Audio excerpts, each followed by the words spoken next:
Hello friends, आज हम chemistry के बहुत ही important topic model period table को डिस्कस करने जा रहे हैं। तो आप लोग सबको पता ही होगा कि ये टॉपिक कितना इम्पोर्टेंट है। इससे 1 नंबर 2 नंबर का क्वेश्चंस आपको एग्जाम में देखने को मिल ही जाएंगे। तो सबसे पहले कुछ बेसिक पॉइंट्स है, उसको हम डिस्कस करेंगे यहाँ। So first of all my first line is all the elements are arrange in the increasing order of their atomic number. जो हमारा मॉडर्न पीरियड टेबल है, जिसको मॉसले ने, चाहे हम बोले तो मैंडलिफ ने तो जो दिया है, तो मॉसले ने जो मॉडर्न पीरियड टेबल दिया है, मॉसले ने, मैंडलिफ नॉट, मॉसले, तो उन्होंने जो एलिमेंट है उसको increasing order of their atomic number, increasing order of their atomic number पे ये एलिमेंट्स को रखा है।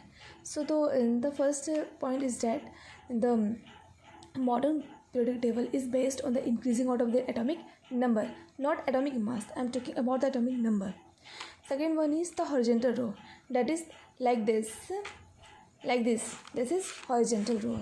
So there are 7 periods in our modern period table. The horizontal row is called periods, and the vertical, that is 18, and the vertical rows, that is called group. Not the main basic difference is that someone knows that कोई लोग ऐसा कहते हैं कि who is the father of modern period table, तो कोई Mauchly कह देते हैं, कुछ स्टूडेंट मैंडलिफ कह देते हैं। तो मैं आपको ये बताना चाह रही हूँ कि अगर आपसे पूछता है कि who was the father of modern period table, then your answer should be Mendeleev. Because मैं बताती क्यों, क्योंकि हमारा जो पीरियड है इस फॉर्म में ये इस तरह से है। इसको हम पीरियड, इसको हम ग्रुप कहते हैं, और जो इस तरह से लेटा हुआ जिसको हम आवर्त कहते हैं, इसको पीरियड कहते हैं। तो ये जो ढांचा ऐसा होना चाहिए हमारा पीटी, ये मैंडलिफ ने बताया था। तो यहाँ पे एक नोट पे मैं लिखी हूँ, तो जब periodic table was first created by the Russian, जो पहले इसका जो ढांचा है, इसका जो फ्रेमवर्क है, उसको रशियन केमिस्ट दिमित्री मैंडलिफ ने ही रेडी किया था।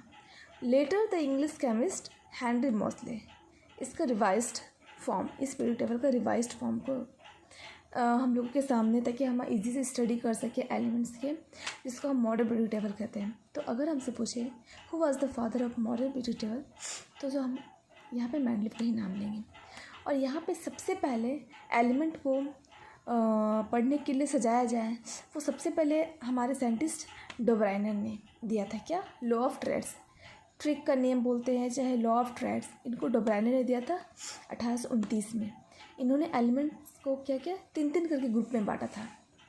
पहला लिथियम, सोडियम, पोटाशियम, यहाँ पे हम सिंबल भी लिखे हुए हैं। लिथियम का सोडियम है Li, सोडियम का है Na, एंड पोटाशियम का Ka। इनका क्या नियम था? जो पहला एलिमेंट है और जो आखिरी एलिमेंट है, इस दोनों का अगर हम एवरेज निकालते हैं तो बीच वाला का एटॉमिक मास निकल जाएगा। तो इनका ये सक्सेसफुल इसमें हुआ, लेकिन लेटर उसकी जो बात करें उसमें इनका अनसक्सेसफुल रहा।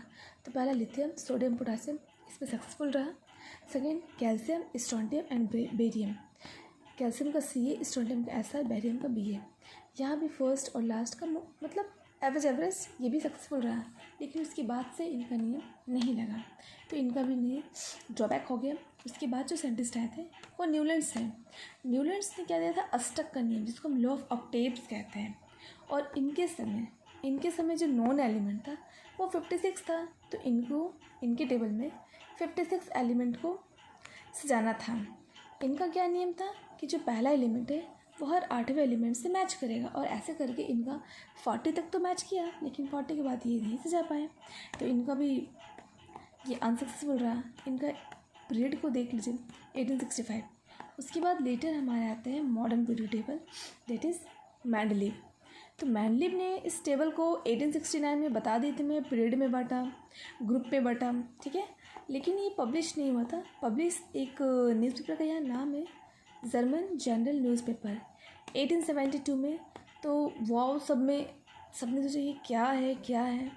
तो अगर रियल कोई फादर अगर पूछा जाए तो हम मैंडलिफ का ही नाम लेंगे। और इनके समय टोटल 63 एलिमेंट जो था वो नॉन था, सब कुछ ठीक था। इनके में 7 पीरियड था और ग्रुप 8 था, लेकिन इनका सबसे मेजर जो ड्रॉबैक था वो एटॉमिक मास। इन्होंने इंक्रीजिंग एटॉमिक मास में एलिमेंट्स को ऑर्डर में लिखा था, लेकिन ड्रॉबैक इसलिए हुआ, आइसोटोप को तो जानते हैं, समझ था नहीं। तो ऐसा एलिमेंट जिसका एटॉमिक नंबर सेम है बट मास नंबर डिफरेंट हो। अब हाइड्रोजन की बात करेंगे तो हाइड्रोजन का प्रोटियम है, ड्यूटेरियम है, ट्रिटियम है, तो एटॉमिक नंबर तो सेम है लेकिन एटॉमिक मास अलग है। उस तरह से कार्बन की बात करेंगे तो कार्बन C12 C14। अब पोलोनियम का तो 27 आइसोटोप है। अगर मैं एटॉमिक मास के अनुसार सजाती हूँ तो is it possible to read to identify each and individual elements their physical and chemical property? It is easy not. So this is the major drawback of Mendeleev periodic table, that is increasing atomic mass. तो यहाँ पे polonium का 27 को बैठाना होगा, hydrogen का तीनों को बैठाना होगा, तो ये पॉसिबल तो था नहीं, इसलिए इनका भी मॉडर्न पीरियड टेबल ड्रॉबैक हो गया। इसके बाद लेटर हमारे मॉसले जी आते हैं। मॉसले जी ने 1913 में मॉडर्न पीरियड टेबल को हम लोगों के सामने समक्ष रखा। इन्होंने सब कुछ नियम उसमें बताए। इन्होंने इंक्रीजिंग एटॉमिक नंबर में मॉडर्न पीरियड टेबल में एलिमेंट्स को सजाया, और वही अभी हम लोग पढ़ते आ रहे हैं, और अभी हमारे 118 एलिमेंट्स है जो उसमें सजा हुआ है। तो यही कुछ पॉइंट्स थे जो मुझे इम्पॉर्टेंट पॉइंट्स था जो यहाँ मुझे बताना था। आई होप आपको वीडियो अच्छा लगा हो।